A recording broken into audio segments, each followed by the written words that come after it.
Hello everyone, welcome to our channel clear JIB CIB।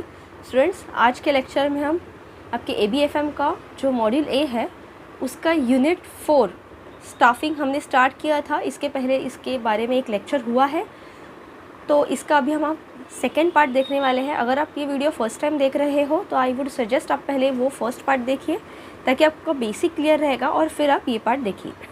So start करने से पहले subscribe कीजिए हमारे चैनल को, बेल आइकन को प्रेस करना ना भूलिएगा और अपने मैक्सिमम दोस्तों के साथ ये चैनल शेयर कीजिए ताकि सभी को हेल्प हो सके एग्ज़ाम क्लियर करने में।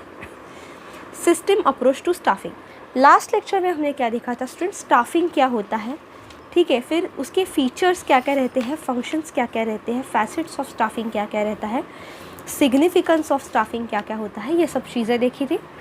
अभी यहाँ से आगे हम देखेंगे कि एक्चुअल में स्टाफिंग को डिटेल में कैसे करेंगे। देखिए, system approach to staffing, a method based on an open system is required for staffing. It is carried out within company which in turn is linked to the environment outside the company. ठीक है, for this reason it is necessary to take into consideration the internal factors of the company which include personal policies, organizational climate and reward system. देखिए, जो staffing का जो process होता है जिसमें हम बेसिकली क्या करते हैं, रिक्रूटमेंट करते हैं, सिलेक्शन करते हैं, ठीक है, फिर उनको ट्रेनिंग देते हैं, ये एक तरीके का ओपन सिस्टम होना ज़रूरी है। और इसके लिए जो ऑर्गेनाइजेशन के आसपास या उसके बाहर क्या एनवायरनमेंट है वो उससे लिंक करेगा, क्योंकि जब आप रिक्रूटमेंट करोगे तो कई सारे कैंडिडेट्स जो इंटरेस्टेड है जॉब के लिए, ठीक है, वो अप्लाई करेंगे। तो ये सभी चीज़ों के लिए इम्पॉर्टेंट रहता है कि जो कंपनी के इंटरनल फैक्टर्स हैं ना, उनको ध्यान में रखना है, वो सही होने चाहिए। जैसे कि जो पर्सनल पॉलिसी है, ठीक है, तो ऑर्गेनाइजेशन की जिस ऑर्गेनाइजेशन के लिए हम रिक्रूटमेंट करवा रहे हैं उसकी पॉलिसीज़ क्या क्या है, उसका ऑर्गेनाइजेशनल क्लाइमेट, ये थोड़ा टर्म समझिए। ऑर्गेनाइजेशनल क्लाइमेट मतलब ऑर्गेनाइजेशन के अंदर क्या एनवायरनमेंट है, कैसा एनवायरनमेंट है, पॉजिटिव एनवायरनमेंट है या निगेटिव एनवायरनमेंट है, कॉम्पिटिटिव एनवायरनमेंट है या एम्प्लॉयज़ आर लेज़ी, ठीक है, तो ये सभी चीज़ें। और फिर रिवॉर्ड सिस्टम कैसी है, ठीक है, अगर कोई एम्प्लॉय ज़्यादा अच्छा काम करते हैं या अगर कुछ टारगेट बेस्ड काम है तो वो अच्छे से करते हैं तो उनको क्या रिवॉर्ड दिया जाता है, रिवॉर्ड सिस्टम है या नहीं, कैसी है, कौन से बेसिस पे रिवॉर्ड देते हैं। तो ये सभी चीज़ें इम्पोर्टेंट हो जाती है जब आप एक्चुअल में स्टाफिंग करते हो, ठीक है, क्योंकि स्टाफिंग में जब आप बाहर से मतलब आउटसाइड आप रिक्रूटमेंट का जो ऐड दोगे कंपनी का, ऑर्गेनाइजेशन का, तो बाहर से लोग कहाँ पे आएंगे, अंदर ही तो आएंगे ना कंपनी के रिक्रूट होके। तो इसीलिए इंटरनल फैक्टर्स बहुत इंपॉर्टेंट रोल प्ले करते हैं, ठीक है। Let's move ahead. Total management system is related to the managerial function of staffing that is perform by manager. तो ये बेसिकली जो मैनेजमेंट सिस्टम है टोटल, ये किसका फंक्शन है, स्टाफिंग करना, मतलब स्टाफिंग का प्रोसीजर में जो भी सभी चीज़ें आती है वो करना किसकी जिम्मेदारी है, ट्रेनिंग देना, रिक्रूटमेंट करना, सिलेक्शन करवाना, इंटरव्यू लेना, जो एम्प्लॉयज़ हैं उनके डेवलपमेंट के लिए काम करना, ये मैनेजर्स की जिम्मेदारी है। In particular enterprise plans and up servicing as a foundation for organization plans, both of which are essential in order to accomplish enterprise objective. तो बेसिकली जो एंटरप्राइज मतलब अपनी ऑर्गेनाइजेशन है उसके लिए जो हम प्लान बनाते हैं वो एक फाउंडेशन प्ले करता है अपने ऑर्गेनाइजेशन के प्लान का। The current organization structure as well as any plans for structure will determine the number and the type of managers needed. तो अभी करंटली ऑर्गेनाइजेशन का कैसा स्ट्रक्चर है और फ्यूचर में कैसा स्ट्रक्चर रहेगा, इसका अभी हम पहले से ही प्लानिंग करें, इसका पहले से स्ट्रक्चर बनाएं, तो हमें पता चलेगा कि कितने नंबर ऑफ मैनेजर्स अपने को रिक्रूट करने हैं, नए मैनेजर्स या प्रमोट करना है, कितने मैनेजर्स लगेंगे और कौन से टाइप के, मतलब कौन से फील्ड्स में काम करने के लिए मैनेजर्स लगेंगे, ठीक है। Using the management inventory a comparison is made between needs of managers and the available talent. तो बेसिकली फिर उसके बाद क्या होता है, एक बार करंट ऑर्गेनाइजेशन की रिक्वायरमेंट पता चले कि हाँ ये ऑर्गेनाइजेशन में इतने लोगों की ज़रूरत है, उसके बाद में कंपैरिजन होती है। मतलब क्या है कि जो जितनी मैनेजर्स की रिक्वायरमेंट है, जैसे टाइप के, जैसे कि कोई पर्टिकुलर डिपार्टमेंट है या कोई स्किलफुल है या कुछ एक्सपीरियंस बेसिस पे, और अवेलेबल टैलेंट मतलब जो भी उसके लिए विलिंग है अप्लाई करने के लिए या उसके लिए एलिजिबल है आफ्टर प्रमोशन। तो ये सभी चीज़ों की फिर कंपैरिजन होती है और फिर उसके हिसाब से जो अकॉर्डिंगली जो परफेक्ट फिट रहेगा उसकी रिक्रूटमेंट होती है। ओके, चाहे वो एग्ज़ाम दे के हो, चाहे वो इंटरव्यू बेसिस पे हो, चाहे वो सिलेक्शन बेसिस पे हो। ठीक है, अलग अलग ऑर्गेनाइजेशन में उनके पॉलिसी के हिसाब से ये रिक्रूटमेंट होती है प्रमोशन की। According to the findings of this investigation, both internal and external sources are used in the procedures of recruitment, selection, placement, promotion and termination। तो ये सभी चीज़ें कंप्लीट करते वक्त हमें क्या कौन से फैक्टर्स इंपॉर्टेंट हो जाते हैं, सभी इंटरनल सोर्सेज भी और एक्सटर्नल सोर्सेज भी। इंटरनल मतलब कंपनी के अंदर के पॉलिसीज़ वगैरह, ठीक है, कंपनी का एनवायरनमेंट कैसा है, रिवॉर्ड सिस्टम एंड ऑल। और एक्सटर्नल मतलब कैसे कैसे लोग जो वो पोस्ट के लिए अप्लाई करने वाले, अगर मैनेजर की रिक्रूटमेंट है तो ठीक है, फिर उनका रिक्रूटमेंट कैसे होगा, selection, placement, promotion, termination, everything. A performance review और strategy for one's career as well as training and development opportunities for managers are also vital components of staffing. ठीक है, मतलब आपके अगर आप बैंक में अभी काम कर रहे हो तो आपको पता ही होगा कि परफॉर्मेंस अप्रेजल करते हैं, ठीक है, एक पर्टिकुलर टाइम के बाद। तो वो केस में परफॉर्मेंस रिव्यू किया जाता है। अगर किसी को प्रमोशन देना है, सपोज़ हमारे पास 50 एलिजिबल मैनेजर्स है और वैकेंसी सिर्फ 10 मैनेजर्स की है, ठीक है, एक स्केल से दूसरे स्केल में आने के लिए, तो क्या 50 के 50 को तो 10 में हम फिट नहीं कर सकते ना। तो इसीलिए उनका परफॉर्मेंस का रिव्यू किया जाता है और उनके परफॉर्मेंस के रिव्यू के बेसिस पे जिसका परफॉर्मेंस जितना अच्छा रहेगा उसको अकॉर्डिंगली प्रमोट किया जाता है, उसको ट्रेनिंग और डेवलपमेंट अपॉर्चुनिटीज़ दी जाती है। ठीक है, तो ये बहुत इंपॉर्टेंट कंपोनेंट हो जाते हैं स्टाफिंग के। ठीक है, as model demonstrates staffing has impact on both leading and controlling. तो स्टाफिंग का कंट्रोल रहता है लीडिंग पे भी और कंट्रोलिंग। लीडिंग मतलब ऑब्वियसली अगर आप रिक्रूटमेंट कर रहे हो तो आप लीड ही करोगे ना, जो मैनेजर्स है वो लीड करके ही रिक्रूटमेंट करेंगे। ठीक है, they have to tell the orders, ठीक है, कि कैसे कैसे वे में करना है। एंड फिर कंट्रोलिंग, ये सब रिक्रूटमेंट प्रोसेस जो स्टाफिंग का प्रोसेस है वो कंट्रोल भी कौन करेगा, मैनेजर्स ही करेंगे। For instance, managers who have received adequate training are able to cultivate an atmosphere in which members of the workplace can simultaneously achieve both enterprise goals and their own personal objectives by cooperating in groups. ठीक है, तो इसीलिए managers जो अच्छे से training में काम करते हैं, ठीक है, वो एक कल्टीवेट करते हैं एटमॉस्फेयर जहाँ पे उनके साथ जो काम करने वाला वर्कफोर्स है, जो सबऑर्डिनेट्स है, वो इक्वली मोटिवेट होकर काम करें और मैनेजर और उनके सबऑर्डिनेट्स पूरा टीम मिलके जो एंटरप्राइज के, जो ऑर्गेनाइजेशंस के गोल है और उनके पर्सनल ऑब्जेक्टिव्स भी है रिगार्डिंग द वर्क, वो अच्छे से कंप्लीट कर सके। ऐसे ही ग्रुप्स को आगे बढ़ावा दिया जाता है प्रमोशन के लिए। In other words, having appropriate number of staff makes leading easier. तो ठीक, जो अप्रोप्रिएट नंबर ऑफ अगर स्टाफ रहेगा तो लीडिंग ईजी रहेगा। In a similar manner choosing quality managers influences controlling. ठीक है, तो अगर क्वालिटी मैनेजर्स हम चूज़ करते हैं तो वो अच्छे से कंट्रोल करके ये प्रोसेस कंप्लीट करेंगे। For instance, by preventing a large number of undesirable deviations from developing into major issues. तो अगर फ्यूचर में कुछ ऐसे अनडिजायरेबल लार्ज डेविएशंस आने वाले रहेंगे तो उनको पहले से ही प्रेडिक्ट करके उनको अवॉइड करने की कोशिश की जाएगी अगर हम क्वालिटी मैनेजर्स को, टैलेंटेड स्किलफुल मैनेजर्स को रिक्रूट करें तो। The external environment is also something that cannot be ignore. High technology calls for managers who possess high level of education, training and expertise. तो इसीलिए एक्सटर्नल एनवायरनमेंट भी ध्यान में रखना ज़रूरी है कि high technology calls for managers who possess high level of education. तो ऐसे मैनेजर्स जिनके पास हाई लेवल एजुकेशन है, ट्रेनिंग है, एक्सपर्टाइज है, स्किल है, ठीक है, तो उनको एक हाई लेवल की टेक्नोलॉजी प्रोवाइड करके अपने बिजनेस के लिए बेस्ट काम उनसे करा के लिया जा सकता है और ग्रोथ कर सकते हैं। और ऐसे मैनेजर्स को पहले रिक्रूटमेंट में प्रेफरेंस मिलेगा।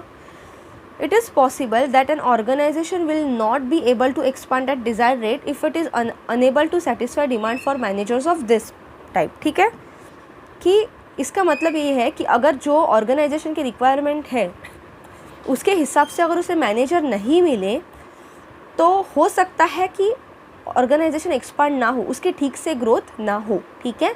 तो इसीलिए मैनेजर्स के अंदर क्या क्या क्वालिटी होनी चाहिए कि वो उनका रिक्रूटमेंट हो, वो पोस्ट में आइदर रिक्रूटमेंट या प्रमोशन हो के, कि वो बेस्ट काम कर सके अपने ऑर्गेनाइजेशन के लिए, अपने सबऑर्डिनेट से अच्छे से काम करवा के ले सके और अल्टीमेटली बिजनेस बढ़ा सके, एक्सपांड कर सके, ठीक है।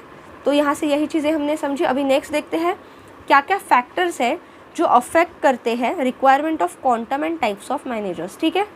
अभी पहले तो हमने देखा कि क्या क्या टाइप्स है, क्या क्या रिक्वायरमेंट होनी चाहिए एक मैनेजर के अंदर, ताकि उसकी वो ही will be the best person to work there as a manager, ठीक है। देखिए, factors affecting requirement of quantum and types of managers. The number of managers that are required in an organization is dependent not only on size of the business but also on the complexity of the organization structure. तो कोई भी एक organisation में कितने managers required है, ये ना कि सिर्फ वो ऑर्गेनाइजेशन के बिजनेस के साइज़ पर डिपेंड होता है, लेकिन वो कितना कॉम्प्लेक्स है। जो ऑर्गेनाइजेशन का कॉम्प्लेक्स मतलब कॉम्प्लिकेटेड, डिफ़िकल्ट, मतलब अगर जो काम के लिए मैनेजर्स की ज़रूरत है वो बहुत ज़्यादा ब्रेन यूज़ करने वाला काम है, तो ज़रूरी नहीं वहाँ पे सपोज़ एक मैनेजर की सीट है तो वो एक ही मैनेजर सब कुछ काम कर लेगा, नहीं, वहाँ पे आपको ज़्यादा नंबर ऑफ़ मैनेजर्स की ज़रूरत पड़ेगी। तो ना कि सिर्फ size of business but also complexity of organization structure decides how many managers we want. This is important for exam perspective, ठीक है, कि कितने मैनेजर्स चाहिए ये कौन से बेसिस पे डिपेंड होता है। और भी चीज़ें देखिए, द प्लान्स फॉर एक्सपांशन, मतलब अगर ऑर्गेनाइजेशन का आगे कुछ एक्सपांशन का प्लान है तो उसके हिसाब से उसको एक्स्ट्रा मैनेजर्स लगेंगे, ठीक है, एक्स्ट्रा नंबर ऑफ मैनेजर्स लगेंगे। And the rate of turnover among the managerial personal, तो मैनेजरियल पर्सनल के हिसाब से पर पर्सन रेट ऑफ टर्नओवर मतलब क्या, कि अगर मैनेजर को कोई टाइप का टारगेट दिया जाता है बिजनेस में, आपको इतना बिजनेस करके लेके आना है 1 मंथ में या 1 ईयर में, तो अगर सपोज़ 50 करोड़ का है टारगेट फॉर एन एग्जाम्पल, और वो केस में वहाँ पे उसके हाथ में, मतलब वो मैनेजर के टेबल पे बहुत सारे काम है, तो it is not possible for a loan person कि इतना सारा बिजनेस लाए। तो वहाँ पे क्या किया जाता है, ग्रुप ऑफ मैनेजर्स को वो जिम्मेदारी दी जाती है कि आप डिवाइड कर लो इतना इतना करोड़ का टारगेट। अगर टोटल ओवरऑल 50 करोड़ चाहिए तो सपोज़ 5 मैनेजर्स से 10-10 करोड़ का बिजनेस डिवाइड कर लो। अगर हम ऐसे छोटे छोटे गोल्स देंगे ना तो एटलीस्ट वो उसके 50-60% तो अचीव कर पाएंगे, ठीक है। In a worst case, best case में उतना भी कर सकते हैं। देखिए, तो there is no regulation that governs the relationship between number of managers and total number of staff members. तो ये सब चीज़ें देखने के बाद हम क्या कंक्लूजन निकाल सकते हैं कि ऐसा कोई भी रिलेशन नहीं है पर्टिकुलर कि मैनेजर्स कितने होने चाहिए और स्टाफ मेंबर्स, मतलब staff member in the sense सब ऑर्डिनेट, जो बिलो मैनेजरियल लेवल के, जो क्लरिकल लेवल का आप स्टाफ बोल सकते हो, या उसके बिलो लेवल का सब ऑर्डिनेट स्टाफ। तो ऐसा ज़रूरी नहीं है कि इतने सब ऑर्डिनेट स्टाफ है तो उसके प्रपोर्शन में, उसके रेशो में इतने मैनेजर चाहिए, ऐसा कुछ भी as such hard and fast rule नहीं है, रिलेशन नहीं है। कितने मैनेजर्स की ज़रूरत रहेगी ये क्लियरली डिपेंड करता है कि साइज़ पे तो है ही ऑर्गेनाइजेशन के, कॉम्प्लेक्सिटी ऑफ ऑर्गेनाइजेशन स्ट्रक्चर, फिर प्लान्स ऑफ एक्सपांशन, ठीक है, और फिर rate of turnover among managerial personal, ठीक है। ये सभी चीज़ों पे डिपेंड करता है कि कितने नंबर ऑफ मैनेजर्स लगेंगे एक ऑर्गेनाइजेशन के अंदर। It is possible to modify a structure so that number of managers in a given instance will increase or decrease regardless of the size of an operation by either expanding or contracting the delegation of the authority. This can be accomplished by modifying a structure so that it either expands or contracts. तो जैसे जैसे ज़रूरत पड़ेगी उसके हिसाब से इसको कम ज़्यादा भी कर सकते हैं, ठीक है। Even though it has been emphasized that here how important it is to determine the number of managers that are required, it is abundantly clear that numbers are only one part of picture. Especially, it is necessary to determine the qualification for each individual position in order to select managers who are the most suitable for their roles. तो ज़रूरी नहीं है कि कितने number of managers चाहिए, बल्कि ये भी ज़रूरी है कि वो मैनेजर्स का क्वालिफ़िकेशन क्या है, क्या वो पोजीशन के लिए पर्टिकुलर है, स्पेसिफिक, मतलब परफेक्ट फिट है, वो काम कर सकते हैं या नहीं, ठीक है, मोस्ट सूटेबल है वो रोल के लिए, तो ये सभी चीज़ों का भी एनालिसिस होना बहुत ज़रूरी है। और detail analysis of this kind is necessary in order to satisfy the requirements of managerial position. तो ये सभी चीज़ों का डिटेल एनालिसिस करके फिर हम कंक्लूजन पे आएंगे कि मैनेजर के पोजीशन के लिए कैसा बंदा चाहिए, कितने लोग चाहिए ऑर्गेनाइजेशन में एज अ मैनेजर पोस्ट, ठीक है, और उनके क्या क्या क्वालिटीज़ होने चाहिए। नेक्स्ट टॉपिक आता है रिक्रूटमेंट, जो कि स्टाफिंग के अंदर ही इंक्लूडेड है। Staffing refers to the process of hiring individuals who are most qualified for the job, whereas recruiting is the process of finding potential applicants for the job and encouraging them to apply for the vacant post, ठीक है। So recruiting and staffing are two different processes but are often used interchangeably। देखिए क्या होता है, staffing के अंदर ही अलग अलग प्रोसीजर्स आते हैं, जैसे कि रिक्रूटमेंट हुआ, ट्रेनिंग हुआ, सिलेक्शन हुआ, पोस्टिंग हुआ, ठीक है, डेवलपमेंट हुआ, फिर प्रमोशन, टर्मिनेशन, ये सभी चीज़ें आती हैं स्टाफिंग के अंदर। उसी का एक फंक्शन होता है रिक्रूटमेंट। तो रिक्रूटमेंट क्या होता है? It is the process of finding potential applicants for a job. Potential applicant जो भी वेकेंट पोजीशन है जॉब की, उसके लिए उनको फाइंड आउट करना और उनको इनकरेज करना ताकि वो पोस्ट के लिए अप्लाई कर सके और फिर रिलेवेंटली ज्वाइन भी कर सके, ठीक है। लेकिन जनरली रिक्रूटिंग और स्टाफिंग ये दोनों टर्म्स को इंटरचेंजेबली यूज़ करते हैं, लेकिन ऐसा नहीं है, इनका मीनिंग डिफरेंट है, ठीक है। तो आप बोल सकते हो कि रिक्रूटमेंट स्टाफिंग के अंदर आता है, लेकिन स्टाफिंग रिक्रूटमेंट के अंदर नहीं आता। स्टाफिंग के अंदर कई सारी चीज़ें आती है जो हमने लास्ट लेक्चर में भी देखी थी। The process of recruitment and staffing is what constitutes the method by which companies find employees to fill the open positions, ठीक है। ये रिक्रूटिंग और स्टाफिंग के मेथड से ही कंपनीज अपने यहाँ पे जो ओपन पोजीशंस है, जो वैकेंट पोजीशंस है, उनको फिल करते हैं। Recruitment takes place at variety of stages throughout a company's existing, although it is at its most intense when a new business is launch और when existing business undertakes expansion और a new directions, ठीक है। तो मतलब जो नया business है जब वो बिज़नेस स्टार्ट करते हैं कोई नया बिज़नेस, तो वो केस में रिक्रूटमेंट थोड़ा ज़्यादा रहता है, क्योंकि वहाँ पे आपको ज़ीरो से एम्प्लॉयज़ ढूंढने रहते हैं, ठीक है। अगर आप बिज़नेस स्टार्ट कर रहे हो, कोई नया ऑर्गेनाइजेशन है, तो आपको सभी एम्प्लॉयज़ नए ही लगेंगे ना, तो रिक्रूटमेंट वहाँ पे ज़्यादा नंबर ऑफ में होगी। The procedure starts with the extensive planning that occurs behind closed doors and continues with the recruitment, interviewing and selection of staff members। तो बेसिकली ये प्रोसीजर स्टार्ट कैसे होते हैं? Behind the close doors. मतलब एक behind the close doors इसका मतलब क्या है? एक सीक्रेटली, प्राइवेटली बिजनेस का आइडिया ओपन होता है, पहले लॉन्च होता है। जो भी बिजनेस के ओनर्स है, जो भी फाउंडर्स है, वो कोई सोचते हैं कि ऐसा हम बिजनेस चालू करने वाले हैं, फिर उसके लिए क्या क्या रिक्वायरमेंट लगेगी, ठीक है, कैसे स्टाफ रिक्रूट करेंगे हम। तो ये आइडिया आती है क्लोज डोर के पीछे से, लेकिन फिर धीरे धीरे स्टाफ मेंबर्स का रिक्रूटमेंट करने के लिए ये सब चीज़ें होती है। रिक्रूटमेंट होता है, फिर आप एग्ज़ाम देते हो, इंटरव्यू रहता है, सिलेक्शन होता है, ठीक है। There are a few different parts that can be taken by small businesses during the process of recruitment and staffing. तो कुछ छोटे छोटे डिफरेंट पाथ्स यूज़ किए जाते हैं अलग अलग स्मॉल बिजनेसेस के थ्रू, ठीक है। The following is a run down of primary stages involve in the recruitment process. तो ऐसे ये आगे कुछ आपको बेसिक प्राइमरी स्टेजेस दिए हैं जो रिक्रूटमेंट प्रोसेस के अंदर आते हैं, ठीक है। Determining the need for hiring, ठीक है। तो पहले क्या लगता है? ज़रूरत लगती है कि हाँ हायर करने की ज़रूरत है। फिर आता है कंसीविंग अ रिक्रूटमेंट स्ट्रेटेजी। तो अगर कोई बिज़नेस अभी नया है, तो वहाँ पे अगर लोगों की ज़रूरत पड़ने वाली है एम्प्लॉयज़ की काम करने के लिए, तो पहले तो नीड जो ज़रूरत है वो फाइंड आउट की जाती है, फिर रिक्रूटमेंट स्ट्रैटेजी कंसीव की जाती है। मतलब रिक्रूटमेंट स्ट्रैटेजी क्या रहेगी, कैसी रहेगी, ठीक है। फिर ड्राफ्टिंग और जॉब डिस्क्रिप्शन। उसके बाद में एक बार रिक्रूटमेंट स्ट्रैटेजी आपने बताई, डिसाइड की, ठीक है, बनाई, उसके बाद में जॉब डिस्क्रिप्शन का ड्राफ्टिंग किया जाता है कि जो जॉब की हम रिक्रूटमेंट करने वाले हैं, वो पर्सन को वो जॉब में अपॉइंट करने के बाद क्या काम करना पड़ेगा, किस वे में, कहाँ पे, कैसे काम करना पड़ेगा, ठीक है। फिर पब्लिसाइजिंग द पोजीशन। फिर क्या आता है? इसको पब्लिसाइज मतलब एडवर्टाइज़ किया जाता है कि ऐसे ऐसे रिक्रूटमेंट है, चाहे न्यूज़पेपर हो चाहे ऑनलाइन हो, ठीक है। फिर recruiting candidates for the position. फिर उसके बाद में क्या होता है? एक्चुअली रिक्रूटमेंट प्रोसेस स्टार्ट होती है, ठीक है। लोग अप्लाई करते हैं वो पोजीशन में, चाहे अगर तो उन्होंने न्यूज़पेपर में ऐड देखी, ऑनलाइन नोटिफिकेशन देखा, ठीक है, किसी एप्लीकेशन में, किसी वेबसाइट में, न्यूज़ चैनल में, ठीक है। फिर क्या होता है, एग्जामिनिंग एप्लीकेशंस। उसके बाद में क्या होता है, एक बार कैंडिडेट्स ने अप्लाई किया, फिर एप्लीकेशंस को एग्जामाइन किया जाता है, उनकी स्क्रूटिनी की जाती है, ठीक है।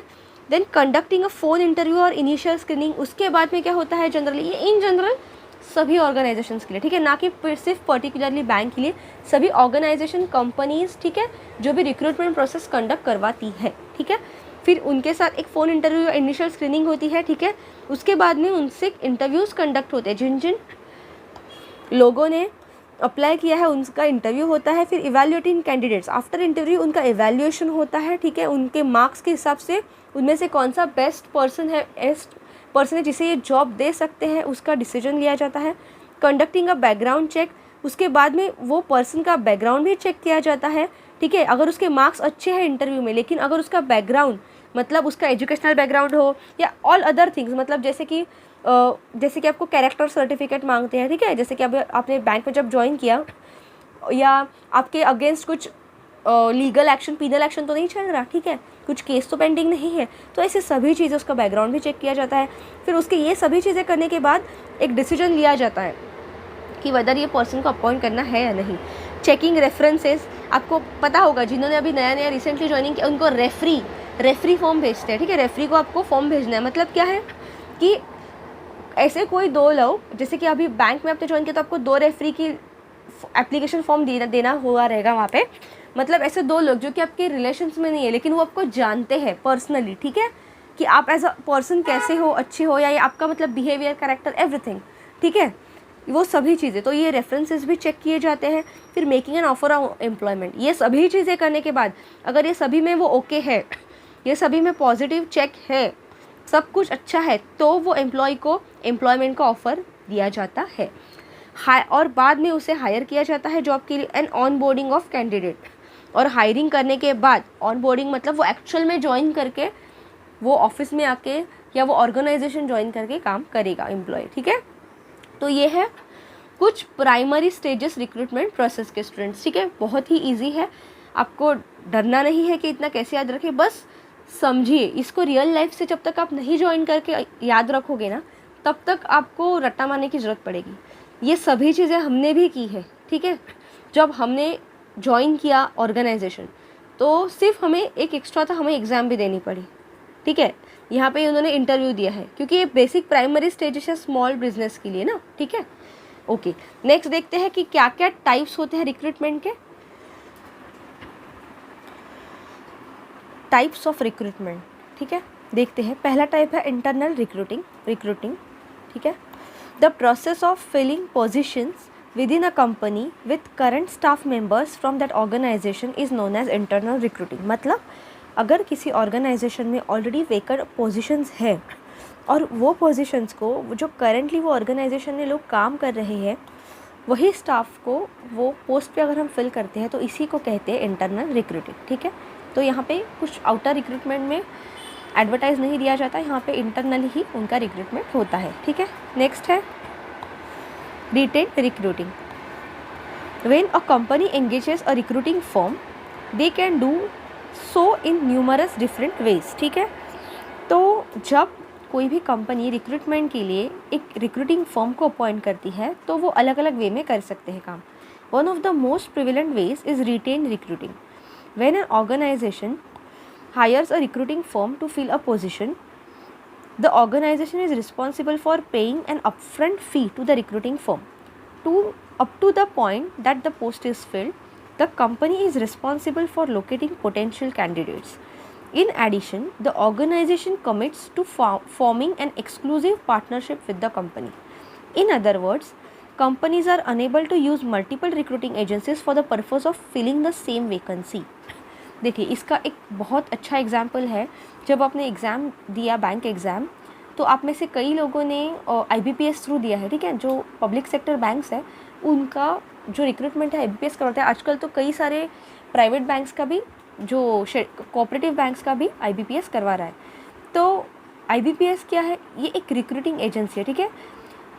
तो जब IBPS पब्लिक सेक्टर बैंक्स का या गवर्नमेंट बैंक्स का रिक्रूटमेंट करवाता है, तो जो गवर्नमेंट बैंक्स है, पब्लिक सेक्टर बैंक्स है, वो रिक्रूटमेंट का जो कॉन्ट्रैक्ट है, रिक्रूटमेंट का जो जिम्मेदारी है वो IBPS को देता है और फिर वो रिक्रूटमेंट करवाता है।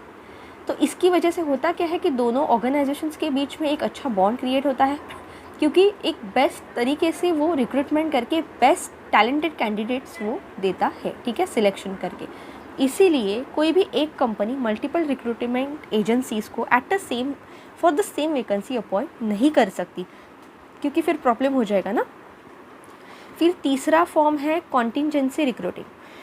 This type of recruiting like retained recruiting requires the assistance of an outside firm.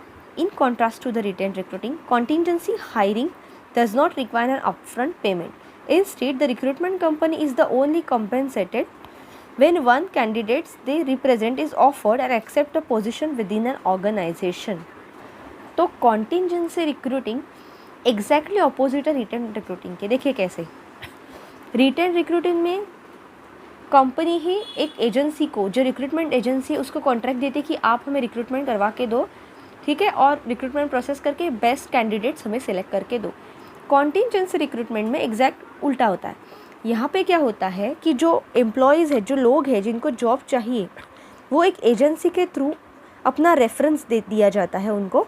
और जब जैसे कि आपके ऑफिस में कई सारे गार्ड्स रहते हैं, ठीक है, या हमारे बिल्डिंग्स में भी जो वॉचमैन्स रहते हैं, ठीक है, तो वो क्या हम डायरेक्ट अपॉइंट करते नहीं, वहाँ पे एक रिक्रूटिंग एजेंसी रहती है जिनमें वो अपना नाम रजिस्टर करते हैं, और जब वो रजिस्टर किए हुए लोगों को जॉब मिलती है तो उल्टा वही लोग उनको उसमें से कुछ कॉम्पेंसेशन दे देते हैं कंपनी को, ठीक है। तो इसी को कहते हैं कॉन्टिंजेंसी रिक्रूटिंग, ठीक है। नेक्स्ट है recruiting for staffing agencies. Staffing recruiters are employees by staffing agencies. Staffing and recruiting involves pairing skilled job seekers within open positions that meet their qualifications. In addition, most of the jobs that staffing companies fill are either temporary or available for the limited time.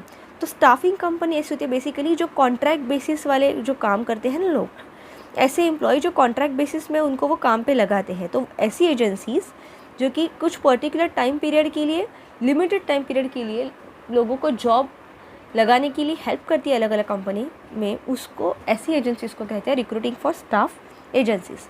फिर next है out placement recruiting. When it comes to recruitment, outplacement is a type of advantage that is often sponsored by employers, ठीक है, and assist former employees in making transition into new jobs. The purpose of outplacement recruiting is to equip people who have lost their jobs with the tools necessary to locate new employment or pursue their lines of work.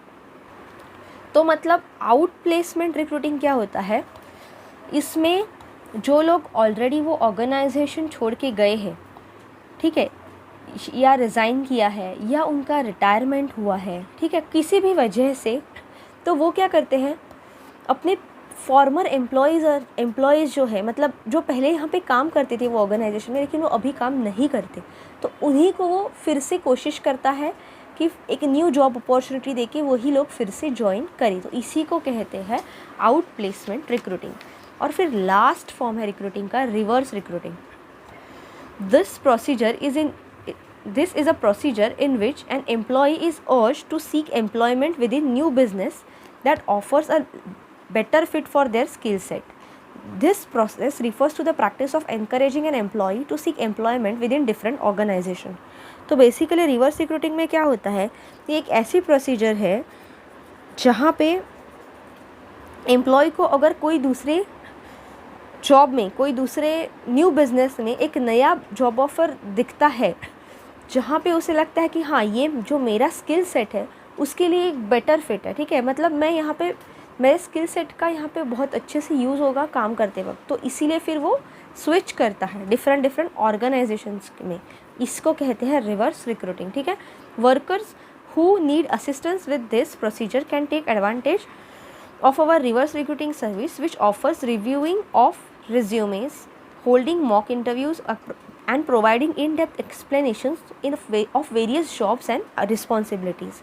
तो अलग अलग ऐसे काम रहते हैं reverse recruiting में, ठीक है। ओके, रेज्यूमेस को रिव्यू करना, मॉक इंटरव्यूज़ को कंडक्ट करना, ठीक है, जो वेरियस जॉब रोल्स है उनका डेप्थ में एक्सप्लेनेशन लेना, ठीक है।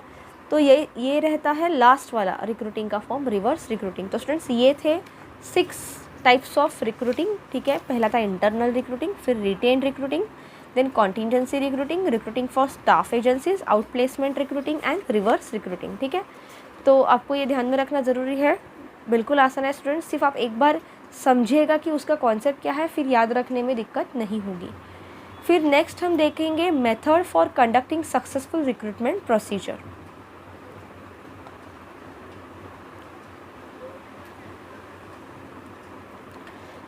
ओके, तो जो रिक्रूटमेंट प्रोसीजर है उसको सक्सेसफुल करने के लिए क्या क्या मेथड फॉलो करना चाहिए एक ऑर्गेनाइजेशन में, वो देखेंगे। When it comes to producing high quality personnel on a consistent basis, recruitment is sophisticated process that demands significant research, comprehensive processes and fineness. Keeping this in mind, the following are 3 most important pieces of advice for successful recruitment. तो successful recruitment के लिए कौन से 3 main pieces of advice है, मतलब 3 main points है। Search within your organization before looking outside, सबसे पहला है, देखेंगे डिटेल में क्या है। दूसरा है contact applicants considered passive, and तीसरा है hire the person already excelling in the similar jobs, ठीक है। तो अगर आपको सक्सेसफुल रिक्रूटमेंट करना है तो ये 3 पॉइंट्स बहुत इंपॉर्टेंट हो जाते हैं। देखिए पहला क्या है, search within your organisation before looking outside. There is a significant probability that when the most qualified individual for the post is already employed by your company, the candidates from within your company are already aware of your company's culture, goals, and they contribute to the achieving these goals.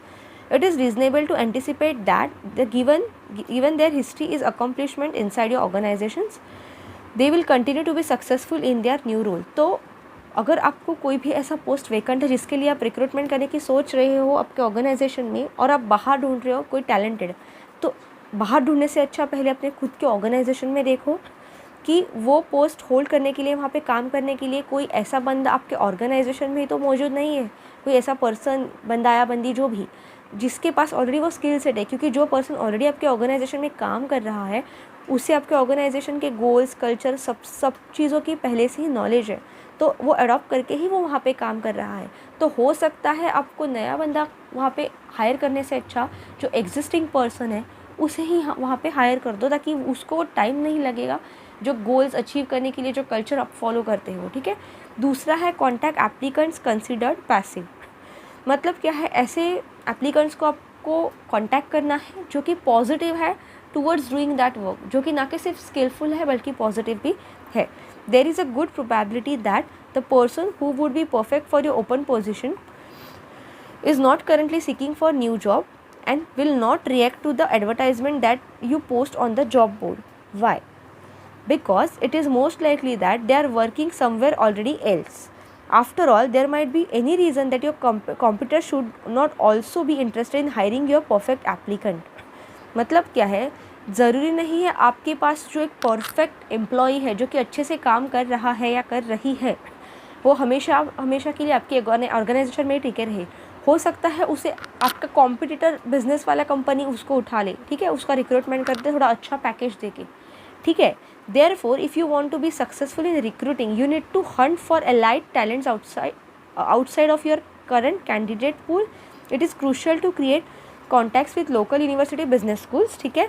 Checking social media sites like LinkedIn for strong resumes from applicants who might not be explicitly looking for a new job, encouraging your employees to suggest people they know and are linked to, and encouraging your employees to attend industry conferences, participating in professional organization. All of these are important avenues through which you can grow your recruitment network. देखिए ये paragraph क्या कहना चाह रहे हैं, basically अगर आपको recruitment process में सक्सेसफुल होना है तो आपको ऐसे एप्लीकेंट जो कि पैसिव है, जो कि पॉजिटिव है, जो कि विलिंग है, उनको आपको कांटेक्ट करना है, उनको आपको टैप करना है कि वो आपके ऑर्गेनाइजेशन में आके काम करे। उसमें ज़रूरी नहीं कि आपके ऑर्गेनाइजेशन में ऑलरेडी काम करने वाले लोगों पे ही आप फोकस करो। हो सकता है कि आपके ऑर्गेनाइजेशन के बाहर जो एम्प्लॉय एग्जिस्ट करते हैं, जब भी फ़िलहाल वो कोई जॉब नहीं कर रहे लेकिन वो टैलेंटेड है, वो काम करने का उनमें अच्छा कैलिबर है, स्किल है, तो आप उन्हें भी कांटेक्ट करके ऑर्गेनाइजेशन में ज्वाइन करवा सकते हो, क्योंकि उससे फ़ायदा आपके ऑर्गेनाइजेशन का ही होगा। बिजनेस का ही होगा। तीसरा पॉइंट है hire the person already excelling in the similar job. Several management gurus and experts are of the view that we should hire a person who is sure thing and has already made a name in similar jobs. To put it another way, a history of success is a single best predictor of future achievement. तो मतलब क्या है कि instead जो जितने भी several management gurus हैं, मतलब management Guru in the sense ऐसे लोग जो कि मैनेजमेंट के अलग अलग मेथड्स है, क्या मैनेजमेंट की प्रैक्टिसेस है, उनमें एक्सपर्टाइज करके बैठे हैं। वो सभी एक्सपर्ट्स गुरुज का यही कहना है कि आप इन जनरल पर्सन को हायर करने से अच्छा ऑलरेडी एक पर्सन जो कि सिमिलर फील्ड में एक्सेल्ड है, स्किल्ड है, कहीं और ऑलरेडी काम कर रहा है सिमिलर फील्ड में और वहाँ पे वो बहुत एक्सेलेंट काम कर रहा है, तो आप उसे हायर कर सकते हो उसको कांटेक्ट करके, ठीक है। तो ये है तीसरा method for conducting successful recruitment procedure. देखिए ये जो तीनों अगर आप अच्छे से देखोगे ना, ये तीनों टाइप्स, तो ये एक ही बता रहे हैं कि नॉर्मल रिक्रूटमेंट पे सिर्फ ट्रस्ट मत करो, बल्कि टैलेंट्स को सर्च करो और टैलेंटेड पीपल या स्किलफुल पीपल जो पोस्ट के लिए हमें चाहिए, हो सकता है वो ऑर्गेनाइजेशन के अंदर ही हो, search within your organisation. दूसरा हो सकता है कि वो ऐसे एप्लीकेंट्स हो कि जिन्हें अभी तक कहीं जॉब नहीं मिला लेकिन वो बहुत ही अच्छा काम कर रहे हैं, तो उन्हें आप कांटेक्ट कर सकते हो। या तीसरा किसी और कंपनी में सिमिलर जॉब्स में वो ही सेम काम एक्सेलेंटली करने वाले लोगों को आप हायर कर लो। इससे होगा क्या कि स्किलफुल लोग जब आपको चाहिए ऑर्गेनाइजेशन के वो पोजीशन पे आएंगे ना, तो आपका वो बेस्ट परफॉर्म करके बिजनेस ग्रो करेंगे, एक्सपांड करेंगे, ठीक है।